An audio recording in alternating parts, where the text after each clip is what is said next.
Hello guys, नमस्ते, welcome back to my new blog. तर पुन्हा एकदा नवीन ब्लॉगमध्ये तुमचं स्वागत आहे. तर सकाळी फ्रेश होऊन आम्ही निघालो आमच्या हॉलकडं. आणि हॉलमध्ये आज दोन लग्नांचा कार्यक्रम होता. त्यासाठी ही म्हणजे हॉल भरणारच होतं आणि ही पहिल्या लग्नाची विधी चालू होती. आणि त्याच्यानंतर हे लग्न वगैरे झालं. हे पहिलं आणि दुसऱ्या लग्नाला गेस्ट येत होते आणि ही दुसऱ्या लग्नाची जोडगिरी आहे.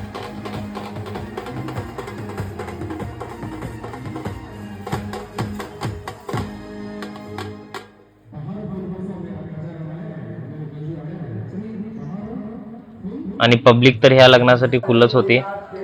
पूर्ण आमचं हॉल छान भरलेलं. सुंदर असं लग्न आवरून घेऊन आम्ही आमच्या मेन कामाकडे निघालो. आता हे सगळं लग्न आवरल्यानंतर आमचं मेन काम म्हणजे भांडी वगैरे मापायचं असते, प्लेट्स वगैरे. ते नंतर ते सगळं काम आवरून घेऊन आम्ही निघालो आमच्या घरी. घरी जाऊन लॉग इन पण होऊन बसायचं होतं मला. तर हे काम करून नंतरला याच लग्नाची वरात पण